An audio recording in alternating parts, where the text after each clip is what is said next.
friends. Vaughn, noticed you with Deion Dawkins there for a little bit, kind of going over what looks like maybe some pass sets with him. Could you kind of tell us what you were going over with him there? Yeah, I mean, I just love football, man, and it doesn't have to be position-specific stuff. I just love talking ball. I love, especially Deion, man. I've been working with Deion for, a year now. So, just talking about stuff, and that wasn't even about Deion. That was just about stuff that we were watching in practice, like things that are challenging, things that make certain things easier, and I just try to share the knowledge. Whether it's with my guys or with the offensive linemen. I want everybody to be as sharp as they possibly can be going into the season. How much progress have you made in terms of your knee since mandatory minicamp ended, and kind of what's the plan for you? I made a lot of progress. I feel really good. I was hoping to be able to avoid the PUP list, but hey, it is what it is. It was some things that I felt comfortable with, some things that I didn't feel comfortable with. We still got a lot of time. They do a great job here with the Buffalo Bills and the training staff, and we just keep working. And whenever it feels really, really good, and whenever it feels like I can play, which some things I feel like I can do, but you got to be able to do everything, to be out there with the guys. So I just keep working till I can get to that point, and whenever I get there, we'll be ready to go. Vaughn, you mentioned before the mental aspect of this. When you did find out you were going to be on PUP, was there anything you had to tell yourself of hey, I'm still making progress even if I didn't? Yeah. We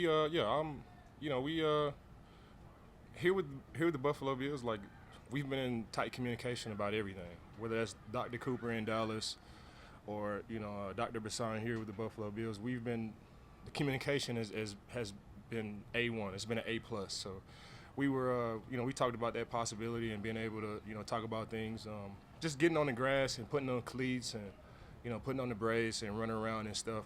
I made progress there. So I feel really, really good. It was the first practice, and we'll just keep chipping away at it till I feel 100%. I know it's tough to nail it down, Vaughn, but I had asked you at the end of mandatory minicamp, and you had said prior, shoot for week 1, no later than week 6. Has anything changed in terms of that time frame in your? Yeah, I got a good memory here, man. Yeah, I do, man.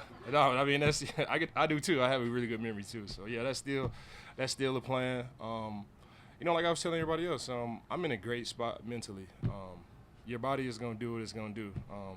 If that's early, then I'll be happy about that. If it's later, then I'll be happy about that as well.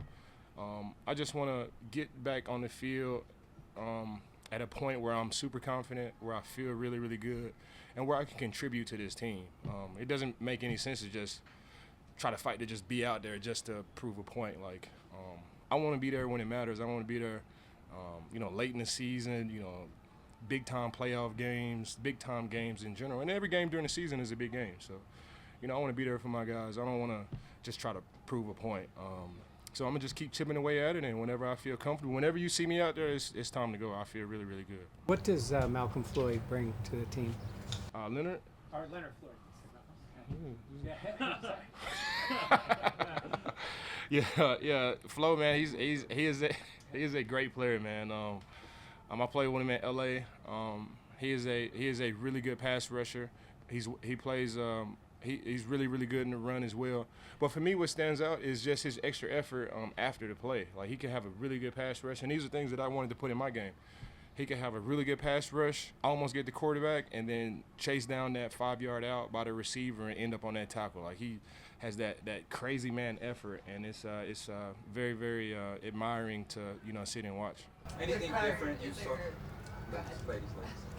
With Leonard, since when you got in LA, he was already there. Now it's roles are reversed. Is there anything that you notice of him acclimating to a new team that you can help him with from your experience of seeing what he was like on that side? Yeah, I communicate everything to him. Even before he got here, when I was talking to him about coming here, this, if you love football, this is the place for you. He really loves football. We have a really good defensive line coach. Coach McDermott is our DC. He's doing a great job in there.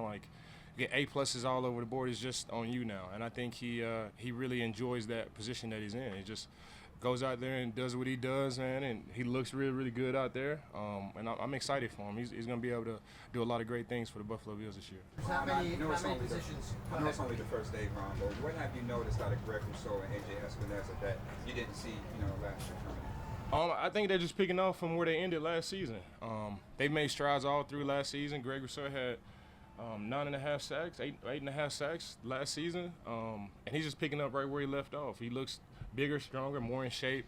He does everything the right way, whether that's the training room, whether that's the weight room, whether that's in the film room. He does everything A plus. So it's only a matter of time before he makes that jump. AJ is the same way. You know, he's picking up right where he left off. He looks amazing out there. His get off, especially here on day one, looked amazing. Not really working moves or anything like that, but these guys look amazing, man. And I'm really excited for all three of those guys, whether that's Greg, AJ, or Floyd. And Boogie Basham looks great as well, man. We got a great room in there with a lot of competition, man, and I'm looking forward to it. Same kind of question, but at middle linebacker. You don't really see a team like this, Von, that has, Super Bowl aspirations to have a middle linebacker opening. What's it like watching those guys kind of vie for that position? It's open? What? The middle linebacker spot open? I thought there was a T-Dot in there? I don't know. Y'all know more than me, man. I don't. Yeah, I know. We're being told it's an open competition. Yeah, I know. So, but when you see like Terrell and Dorian and Trevor T out Howard, there, yeah. Tyrell, like to see that happening in the middle of a defense for a team that's got all the veterans like you guys have, as Yeah. good as you are. Wait, what's that? What? We got Matt Milano. Matt Milano, what he played? He don't play middle. He plays. Oh yeah. I know football, but I guess I don't know it that well, man. Yeah, I mean, those guys, they compete, whether that's Matt Milano, whether that's Trevor Howard, T-Dot. We got a great rookie that's in there too, man. The competition is always good, man. And, starting the day off at training camp, I think T-Dot was out there today with Matt Milano, man. They look well. So, great competition, especially, inside. The leaders of the defense is always good, man. I'm excited to see what they do with it. What are your first impressions of Sean McDermott, defensive coordinator and head coach? It really feels the same. It really feels the same, to be honest. Like he was in the locker room at Tom's. I mean, he was in the defensive meeting room at Tom's last year, and it feels the same. It doesn't feel like we got a new coach or the head coach is in here coaching the defensive line. It just feels like Coach McDermott is in there with us.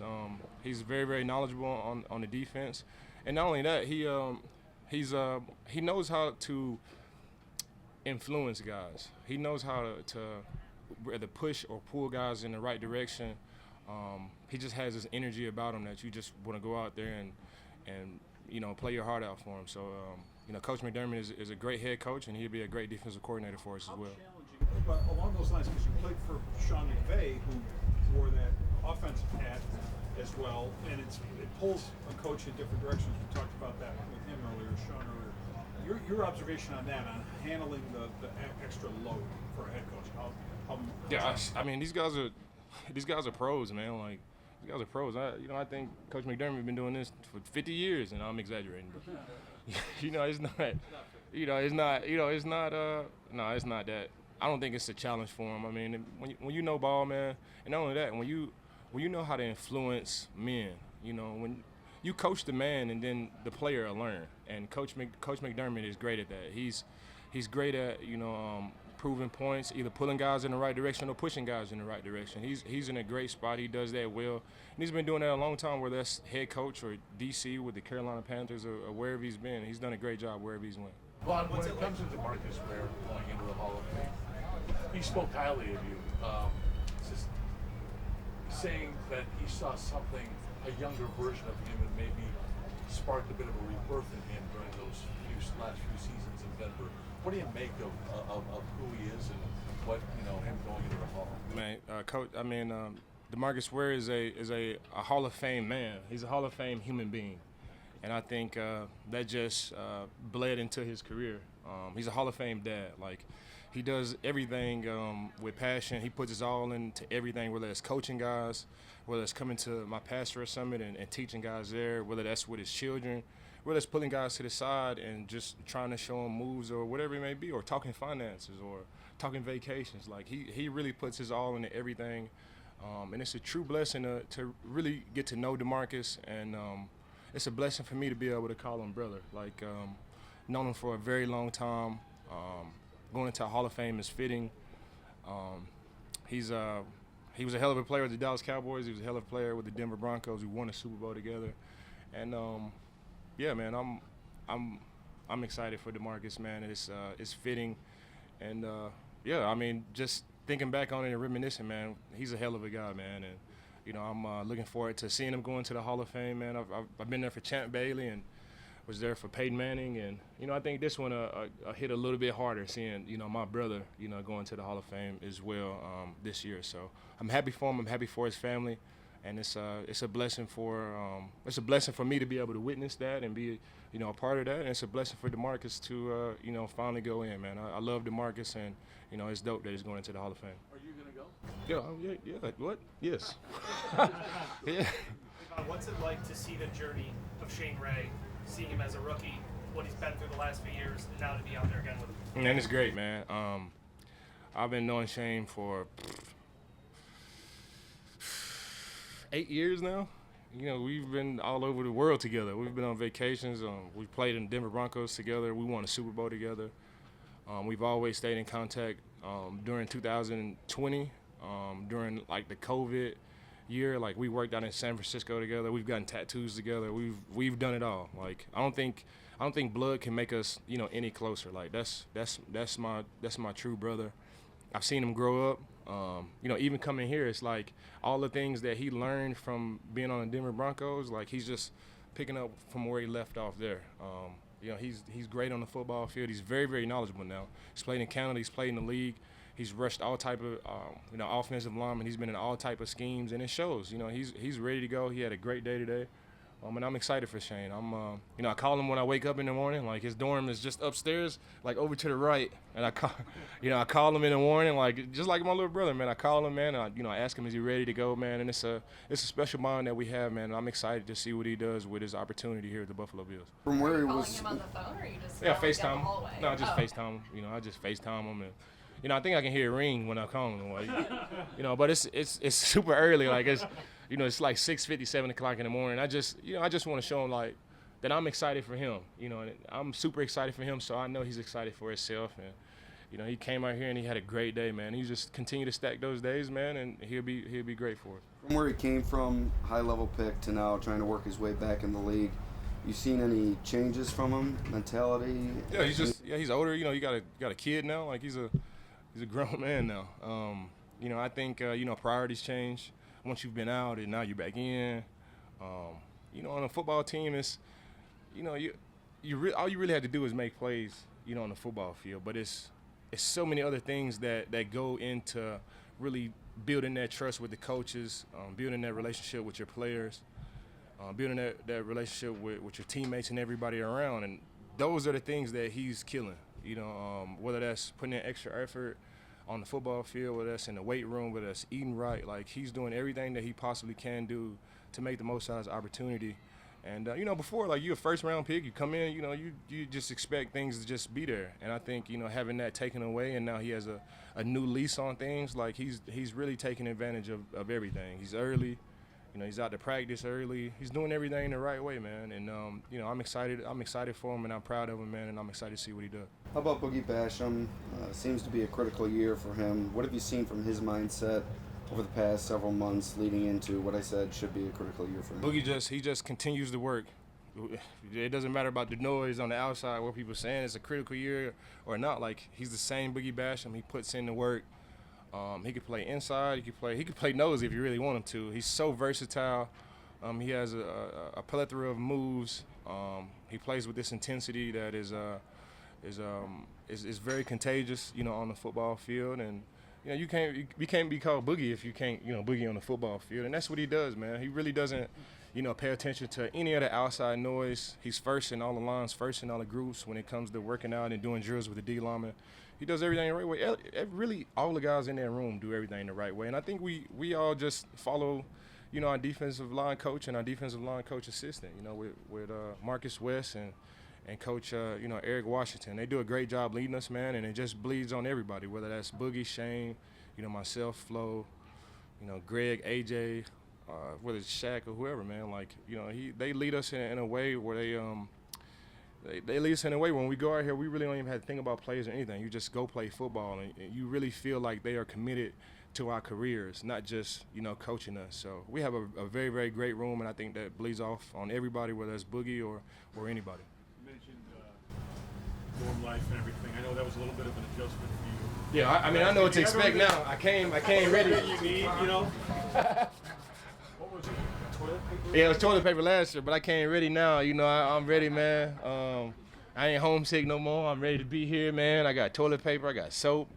I got my little iPad. That, you know, I just started watching Stranger Things. Before it was like, I was like, what is this? This little kid series, and you start watching it, and it's like, bro, this is dope, man. Like, so I've been watching Stranger Things, and I can really binge watch that now. So I got my iPad and my headphones and my speaker, and you know the clothes is different. I'm just wearing golf clothes every day. Like I'm comfortable here in Rochester, man, for real. I'm ready to go this season in training camp for sure. On a more serious note, I mean, kind of reflecting on maybe what it did last year. What does it do? This place do for this team in terms of bonding or preparation or whatever? That's exactly what it is. You bond with the guys. It spills that spirit de corps, that camaraderie.